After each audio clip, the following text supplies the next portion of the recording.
এক বেটায় দুইটা বিয়া করছে। আচ্ছা দুই বউরেই সমান অধিকার দেশে, কাউরে কখনো দুই চোখে দেখে না, সবাই সমান চোখে দেখছে।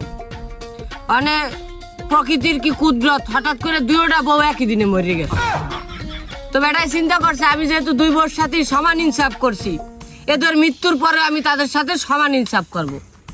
তো বেটাই চিন্তা করলো কি দুই বউরে একসাথেই গোসল করাইবে। একসাথে গোসল করাইছে, একসাথে জানাজা দেবে, একসাথে জানাজা দেছে। তারপরে যখন তারে কবর দিতে নিয়ে যাবে তখন ঘর থেকে বাইর করবে, আর একটা ঘরে তো দরজা একটাই থাকে, তখন করবে কি বেটাই চিন্তা করছে আমি একসাথে আমার দুই বউরে যেহেতু বের করবো, তো আমার আর একটা নতুন দরজা বানানো দরকার। তো মিস্ত্রি আইনা কাটায় কোটায় একটা দরজা বানাইছে নতুন, মানে দুই দরজাটা সমানভাবে বউ দুজনে বাইর করিয়া নিয়ে যায় দাফন দিয়ে আসছে। ওদিনকার রাত্রে বেটায় ঘুমানোর পরে তার স্বপ্নে এক বউ আসছে, আইসে কয় তুমি ছোটটারে নতুন দরজাটা বাইর করছো আর আমারে পুরান দরজাটা বাইর করছো, আমি আগের থেকেই জানতাম যে তুমি তোমার ছোট বউরে বেশি ভালোবাসো।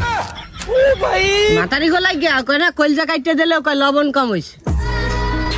একদম ঠিক।